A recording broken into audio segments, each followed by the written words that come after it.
जी अभी हो रहे हैं शाम के 5 साढ़े 5 हो रहे हैं और हम लोग निकल रहे हैं थोड़ा सा घूमने फिरने के लिए। और दिन में हम लोग आ चुके थे, एक्चुअली 1 बजे तक हम लोग यहाँ पहुँच चुके थे, बट उसके बाद थोड़ा बहुत इधर उधर शॉपिंग करने निकल कर उससे मैंने कोई ब्लॉग नहीं बनाया, फिर खाना पीना खाया तो उससे मुझे टाइम ही नहीं मिला, इतना थकान था कि सब सो गए थे। अब मैं आपको बताती हूँ कि ये है हमारा बांगड़ भवन, जो कि आपको बताऊँ यहाँ पे पहले हमारा एसी रूम बुक हुआ था जो कि कैंसिल कर दिया गया था। तो जो यहाँ का एसी रूम है ना वो अच्छा है, बट जो यहाँ पे नॉन एसी रूम है ना वो इतना वाहियात इतना घटिया है कि लिटरली हम लोग उसमें 1 घंटे भी सही से नहीं टिक पाए हैं। और अभी हम लोग जस्ट फिर से निकल रहे हैं, यहाँ से थोड़ा ट्रैवल करेंगे तो इधर उधर घूमे फिरेंगे और उसके बाद फिर हम लोग पकड़ेंगे अपनी ट्रेन। कहाँ के लिए होगी वो आपको आगे बताएंगे, बट फिलहाल आपको ये सजेशन करूँगी कि बांगड़ भवन बहुत बहुत ज़्यादा गंदा है। जिस तरीके की रिव्यू थी मैं एकदम साफ बोलूँगी बिल्कुल भी नहीं अच्छा है। बट हाँ, जिसका एसी रूम है वो अच्छा है। वो हम लोग का अगर कैंसिल ना हुआ था तो हमारे लिए बहुत परफेक्ट था। ये एकदम मंदिर से सिर्फ 400 मीटर की दूरी पे है, थोड़ा सा चलेंगे आप तुरंत के तुरंत आपका मंदिर आ जाएगा। तो अभी निकलते हैं, थोड़ा सा यहाँ के और भी चीज़ें देखते एक्सप्लोर करते हैं। तो अभी हम निकल गए हैं घूमने फिरने के लिए। अभी हम दर्शन करने अंदर नहीं जाएंगे बिकॉज हम ऑलरेडी दर्शन कर चुके हैं। और आपको बता दूं इसके पहले मैंने बेट द्वारिका का ब्लॉग और जो भी दिन भर हमने दर्शन किया है बस के थ्रू वो मैंने अपलोड किया है द्वारका का। तो अगर आप द्वारका गए हैं और आपको कहाँ कहाँ घूमना नहीं पता है तो मैंने अपने इस पहले की वीडियो में सब कुछ बता रखा है, तो उसका लिंक आपको डिस्क्रिप्शन में मैं डाल दे रही हूँ। तो द्वारका दर्शन बाई बस आपको जो करना है वो बहुत ही ईजी पड़ेगा, आपको कहीं भी कार वगैरह बुक करने की ज़रूरत नहीं पड़ेगी। बहुत ही रीज़नेबल प्राइस में आप द्वारका आराम से घूम लेंगे, क्योंकि द्वारका एक ऐसी प्लेस है ना जो कि आपको ज़्यादा कुछ नहीं करना है। और ये जो आपको ब्रिज दिख रहा है ये है आपका सुदामा ब्रिज, जो कि अभी हम नहीं गए हैं बट यहाँ भी हमें जाना है। तो उसका क्या होगा वो तो आगे देखेंगे, बट फिलहाल आज हमें निकलना है, यहाँ से ट्रेन पकड़नी है। तो अभी हम आ गए यहाँ बाहर कि थोड़ा सा शाम हो जाए तो हम यहाँ से कुछ खा पी करके निकल जाएंगे पैक करवा के, बिकॉज़ इसके बाद हमें ट्रेन पकड़ना है। और ट्रेन की जर्नी है थोड़ी सी लंबी है बट एंजॉय करते हुए जाएंगे हम। सो अगर आपने द्वारका व्लॉग नहीं देखा है प्रॉपर तो मेरा डिस्क्रिप्शन में आप लिंक है, बाकी आपको द्वारका नाम से फोल्डर मिल जाएगा मेरे प्लेलिस्ट में, तो आपको सारी इन्फॉर्मेशन मिल जाएगी।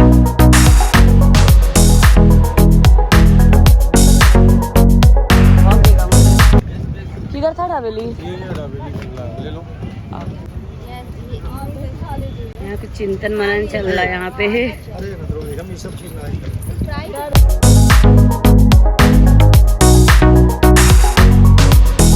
Guys, welcome back to my YouTube channel, this is the Pathak. कैसे हैं आप सब?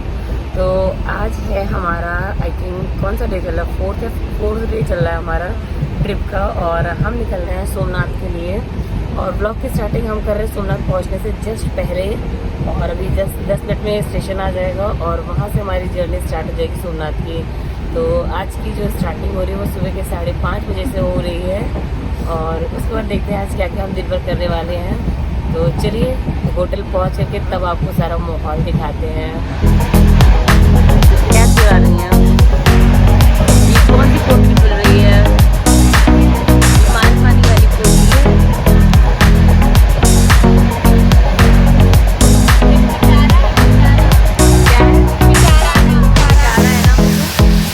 आलू पिटारा खाली हो गया है।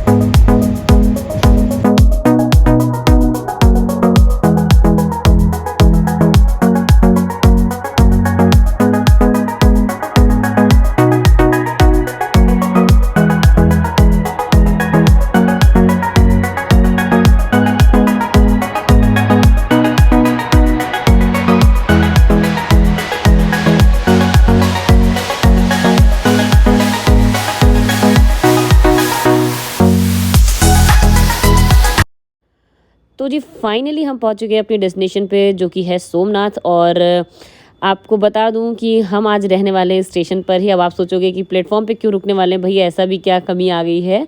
बट थोड़ा सा वेट कीजिए, पहले आपको इन्फॉर्मेशन दे देती हूँ कि हम द्वारका से सोमनाथ किस तरीके से आए हैं और क्या क्या चीज़ रही हैं। तो द्वारका में आपको 8 साढ़े 8 की ट्रेन मिलती है जो कि आपको सुबह 5 साढ़े 5 बजे तक आपको पहुँचा देती है। सोमनाथ। अब मैं आपको सोमनाथ बताऊँ तो 5:30 बजे अगर आप पहुँच जाओगे तो किसी भी होटल में आपको ऑब्वियस सी बात है रहने को इतनी जल्दी नहीं मिलता है, और हर जगह का जो चेक इन टाइम होता है वो 10 बजे होता है। जो आपको यहाँ पे झंडा दिख रहा है अभी आपको, एक्चुअली वो डेस्टिनेशन है मेरी। सोमनाथ एक्चुअली एक ऐसा स्टेशन है जहाँ पर बहुत ज़्यादा ट्रेन नहीं आती हैं। पूरे दिन भर में 4 से 5 ही आई थिंक ट्रेन आती है, जो कि यहाँ पर मेनली द्वारका से सोमनाथ, सोमनाथ से द्वारका ऐसे ही, क्योंकि यहाँ पे ज़्यादा प्लेटफॉर्म्स हैं ही नहीं। और सोमनाथ से बढ़िया आज तक प्लेटफॉर्म मैंने देखा नहीं। इतना सुंदर प्लेटफॉर्म, इतना नीट एंड क्लीन, मतलब आज तक रेलवे का इतना सुंदर प्लेटफॉर्म तो मैंने नहीं देखा है। और अभी रिसेंटली मेरे हस्बैंड को उनके किसी कलीग ने बताया कि अगर आप ट्रेन से जाते हैं तो मैक्सिमम स्टेशन पे रिटायरिंग रूम्स होते हैं। अब आप सोचो कि रिटायरिंग रूम्स क्या है, क्योंकि मुझे भी नहीं पता था। तो जो आपको मैंने झंडा दिखाया उसके जस्ट नीचे से जब आप अंदर की तरफ जाएंगे, वहाँ पर ऐसे सेम ऐसे जाएंगे तो लेफ्ट साइड में लिखा होगा रिटायरिंग रूम। तो रिटायरिंग रूम एक्चुअली कब हम बुक कर सकते हैं, क्या क्या चीज़ें हैं, इसकी इन्फॉर्मेशन मैं आपको एक अलग वीडियो में दूंगी। बस यहाँ पर इतना बोलूँगी कि अगर आपकी ट्रेन है और आपका कंफर्म टिकट है तो आप रिटायरिंग रूम बुक कर सकते हैं। और जब आप अपना टिकट बुक करते हैं उसी टाइम पर इसकी बुकिंग भी होती है। अब आप देख सकते हो यहाँ सामने से कि जो आपका राइट साइड है वो जनरल पब्लिक के लिए है, और जो लेफ़्ट साइड है वो ऑफिसर्स के लिए, यानी कि ट्रेन के आपका जो नॉर्मल रेलवे के स्टाफ होंगे उनके लिए लेफ़्ट साइड में, और राइट साइड में नॉर्मल लोगों के लिए है। इफ़ यहाँ पे जगह है तो बिल्कुल आप कर सकते हो बुकिंग, क्योंकि ये प्रॉपर एसी रूम है और इनका जो फेयर है वो बहुत ही ज़्यादा कम है। अब इसके लिए आपको मेरी नेक्स्ट वीडियो भी देखनी पड़ेगी, बिकॉज मैं इसके रिलेटेड सारी इन्फॉर्मेशन आपको दूंगी कि जो सोमनाथ का रिटायरिंग रूम है वो कैसा है और क्या क्या चीज़ें रहेंगी। बट मैं बोलूँगी कि मुझे रिटायरिंग रूम बहुत बहुत पसंद आया। और आपको एक छोटा मोटा सा लुक दे देती हूँ खाली, और उसके बाद मैं आपको और भी चीज़ें बताती हूँ।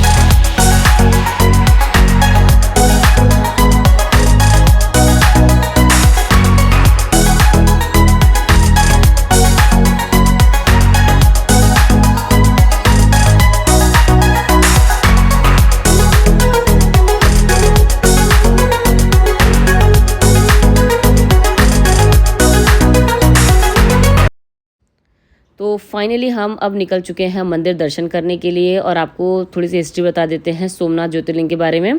तो जो 12 ज्योतिर्लिंग है उसमें जो सबसे पहला ज्योतिर्लिंग आता है वो आता है सोमनाथ ज्योतिर्लिंग, और ये आपका गुजरात में स्थित है। और आपको एक चीज़ और बता दूं कि अगर आप द्वारका आते हैं तो वहाँ से सोमनाथ बहुत दूर नहीं है, आप आराम से बस के थ्रू, ट्रेन के थ्रू आ सकते हैं। बस का थोड़ा सा मैंने देखने की कोशिश की थी, हम लोग देख रहे थे कि पहुंच सकते थे, बट उसमें भी 6 से 7 घंटे लग रहे थे, तो वो थोड़ा झेलना हो जाता इतना लंबा। और हमें ये था कि हम आराम से ट्रेन से जाएंगे और आराम से ट्रेन से वापस आएंगे। तो हमने एक ही दिन का प्लान यहाँ रखा, और एक दिन में सोमनाथ घूमना सफिशिएंट है। तो ये ट्रस्ट का भोजनालय है, आप जब चाहें यहाँ पे खाना खा सकते हैं। और इसके जस्ट सामने मंदिर है जो कि इंदौर की रानी अहिल्या बाई द्वारा बनवाया गया था, और ये जो मेन मंदिर है ना उससे कुछ ही दूरी पे बनवाया गया है। और आपको बता दूं ये जो सोमनाथ ज्योतिर्लिंग है ना, इसका जो मंदिर है ना, ये कई सालों से कई जो है ऐसे शासक आए जिन्होंने इसको तुड़वाया, और उसके बाद कई ऐसे हिंदू राजा आए जिन्होंने इसको बनवाया। तो मतलब ये कम से कम कितनी बार गिरा होगा मुझे खुद नहीं पता है, बट ऐसा मैंने मतलब हिस्ट्री पढ़ी थी, कई बार इसको तोड़ा गया है, कई बार इसको बनाया गया है, कई बार इसे लूटपाट हुई है। जो भी यहाँ पे सोना था या जो भी चीज़ें थी वो सब तो जो है लूट ली गई थी। उसके बावजूद कई सारे हिंदू राजाओं ने इसको मिल करके बनवाया। तो अभी तो हम वो मंदिर में हैं जो कि रानी अहिल्या बाई द्वारा बनवाया गया था। आपको बता दूं कि इस मंदिर में आप चाहें तो शंकर जी की पूजा वगैरह करवा सकते हैं, रुद्राभिषेक करवा सकते हैं, बहुत कुछ करवा सकते हैं। हमने भी यहाँ पूजा करवाई थी, तो उसका एक मैं अलग ब्लॉग डाल दूंगी, क्योंकि वो मेरे हस्बैंड से की राशि के हिसाब से ये ज्योतिर्लिंग में पूजा करवाना सही है उनके लिए। तो हमने सोचा कि चलो ठीक है, यहाँ आए हैं तो हम दर्शन भी कर लेंगे, साथ में एक पूजा हो जाए। बहुत बड़ी बात है अगर आप ज्योतिर्लिंग में आपको पूजा करने को मिल जाए और आपको ज्योतिर्लिंग छूने को मिल जाए, ये बहुत बड़ी बात थी। और जैसे कि द्वारका में था, द्वारका में भी हमने वहाँ पे ज्योतिर्लिंग के जाके दर्शन किए। मेरे हाथ से मैं और मार जाके छू के भी आए हैं, दर्शन करके आए हैं। तो यहाँ भी पूजा प्रॉपर होती है, और प्रॉपर पूजा की मैं पूरी डिटेल आपको दूंगी दूसरी वीडियो में। फिलहाल ये मंदिर का बाहर का स्ट्रक्चर है, और ये जो आपको एक बड़ा सा खंबा दिख रहा है ना, ये जस्ट इसी के पास में है। और वो जो आपको खंबे के जस्ट सामने ये दिख रहा है, ये आपका मंदिर है। तो बार बार जिस मंदिर को तोड़ा गया वो ये था, जिसे मुस्लिम बादशाह औरंगजेब और इसके अलावा अलाउद्दीन खिलजी, ऐसे बहुत सारे शासकों ने मिलकर कई बार तोड़ा है, और इसको कई बार हिंदू राजाओं ने मिल करके इसको बनवाया है। और जो आपको ये मंदिर दिख रहा है, इसे बनवाने में जो सबसे ज़्यादा हाथ था उनका था, तो वो था सरदार वल्लभ भाई पटेल का। उन्होंने आज़ादी के बाद में संकल्प लिया था कि मैं इस मंदिर को बनवाऊंगा, और उन्होंने बनवाया भी। और मंदिर बहुत ही ज़्यादा सुंदर है, बहुत ज़्यादा खूबसूरत है। अंदर आपको फ़ोन ले जाना नहीं अलाउ है। जो ये पुराना मंदिर है वहाँ पे अलाउ है, बट जो नए तरीके से जहाँ पे बनाया गया है और वहाँ पे नहीं अलाउ है। तो उस मंदिर में आप फ़ोन नहीं लेके जा सकते, पर्स नहीं लेके जाते, आप वहाँ पे अंदर कोई भी चीज़ नहीं लेके जा सकते हैं।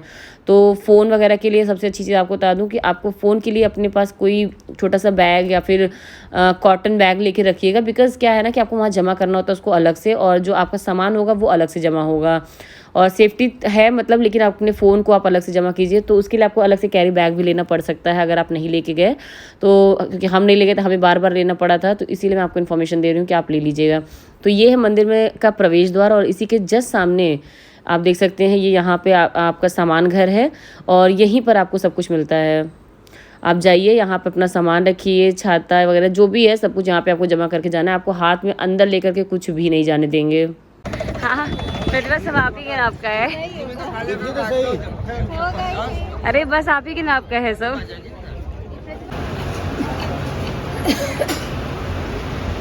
भैया स्ट्रिंग ऑपरेशन है।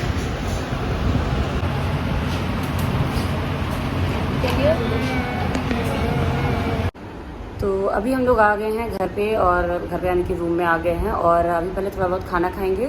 तो यहाँ पे जो खाने की व्यवस्था है ना रिटायरिंग रूम में, वो सब मैं आपको दिखाऊंगी एक अलग व्लॉग में। वो स्पेशली व्लॉग होगा रिटायरिंग रूम से रिलेटेड, तो आपको वहाँ पे सारा रूम टूर वगैरह सब कुछ मिल जाएगा उसमें। तो खाना पीना खा करके थोड़ी देर रेस्ट करेंगे, क्योंकि बाहर एक्सेस लेवल की गर्मी है। मतलब द्वारिका में भी सेम वही हालत है, सेम यहाँ पे भी है। बस द्वारिका से थोड़ा सा कम हो सकते हैं सोमनाथ को, बाकी गर्मी के लेवल में कहीं कोई कमी नहीं है। तो हमने डिसाइड किया 1-2 घंटे रेस्ट करके तब फिर हम निकलेंगे यहाँ से आसपास की चीज़ें और घूमने के लिए। तो क्या क्या चीज़ें और होंगी आसपास से घूमने के लिए वो आपको हम दिखाएंगे थोड़ी देर में। तो चलिए थोड़ी देर में मिलते हैं हम आपसे फिर से। तो अभी शाम हो गए हैं और हम निकल रहे हैं सोमनाथ दर्शन के लिए, और इसके लिए हमने एक ऑटो भी बुक की थी। और क्या इन्फॉर्मेशन है और कहाँ कहाँ जाना है आपको यहाँ आकर के, वो सब आपको नेक्स्ट व्लॉग में मिलेगा। सो देखिएगा ज़रूर, और चैनल को सब्सक्राइब कर लीजिएगा। तो अभी हो गया है शाम के 5, और सबने अपनी नींद अच्छे से पूरी कर ली। ये देखिए सबके चेहरे एकदम खिले खिले दिख रहे हैं, जो कि 2 दिन से बहुत उदास दिख रहे थे, बिकॉज कोई भी सो नहीं पा रहा था। आज सब अच्छे से 4 घंटे सोए हैं, और अभी हम लोग यहाँ पे पियेंगे चाय कैंटीन में, उसके बाद निकलेंगे घूमने के लिए। तो ये रेलवे कैंटीन है, जो कि बहुत ही अच्छा यहाँ पे खाना मिलता है। मतलब हम अपनी तरफ से पैसा देंगे तो वो अच्छी अच्छी चीज़ें ला के बना के आपको देंगे, एक घर वाली फीलिंग आती है। सो इसी चीज़ के साथ में मैं यहाँ पे अपना व्लॉग एंड कर रही हूँ, और आगे का जो व्लॉग है कैसे क्या कहाँ घूमेंगे वो सब मैं आपको नेक्स्ट व्लॉग में दिखाऊंगी। सो नेक्स्ट व्लॉग ज़रूर देखिएगा, और रुद्राभिषेक से रिलेटेड और यहाँ रिटायरिंग रूम से रिलेटेड सारी इन्फॉर्मेशन आपको आगे के व्लॉग्स में मिलेगी। सो उसके लिए मेरे चैनल को सब्सक्राइब कर लीजिएगा, और ज़्यादा से ज़्यादा लोगों के साथ में शेयर कीजिए, ताकि उनको पता चले कि ये ज्योतिर्लिंग के बारे में सारी चीज़ें।